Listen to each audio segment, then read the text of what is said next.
দেখো, এখনো পর্যন্ত একজনকে অ্যারেস্ট করা গেছে। তোমাকে জানিয়ে রাখি, এটা হচ্ছে ময়ূরভঞ্জ রোডে। সেখানেই কিন্তু মাটি খুঁড়ে উদ্ধার হয়েছে 11টি পিস্তল, এবং তার মধ্যে ওয়ান শাটার এবং বিদেশি পিস্তলও রয়েছে। ইতিমধ্যেই কিন্তু পুলিশ তদন্ত করছে এবং একজনকে অ্যারেস্ট করা হয়েছে। যে জায়গায় থেকে মূলত উদ্ধার হয়েছে সেই জায়গাটা পুলিশ ঘিরে রেখেছে, এবং সরাসরি কিন্তু যেটা পুলিশের তরফ থেকে জানানো হচ্ছে যে রাকেশ সিং, সেই যে বিজেপি নেতা রাকেশ সিং, সেই রাকেশ সিং কিন্তু এই অস্ত্রগুলো নিয়ে এসেছিল, এবং এই অস্ত্রগুলো এখানে মজুত করা ছিল। আজ থেকে 3 মাস আগে সে মজুত করেছিল।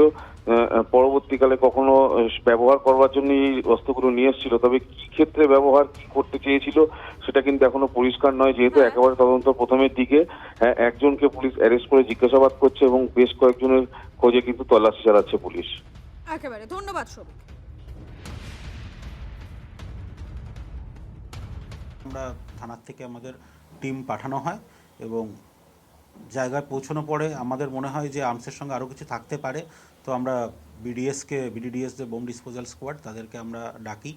তারপরে আমাদের আলিপুর থানা এবং বিডিডিএস দুজনের কম্বাইন্ড সার্চ হয়। ওখানে সার্চ হওয়ার পরে অলমোস্ট ভোর রাত্রের দিকে প্রায় 3:45 নাগাদ আমরা ওখান থেকে টোটাল মাটির তলায় পুঁতে রাখা 11খানা কান্ট্রি মেড এবং ইম্প্রোভাইজড ফায়ার আর্মস পাই।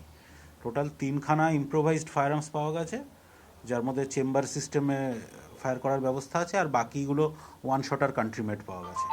তো এগুলো আমরা আপাতত পেয়েছি, এবং তারপরে আমাদের সোর্স ইনফরমেশান অনুযায়ী আমরা ওখান থেকে একজনকে অ্যারেস্ট করি।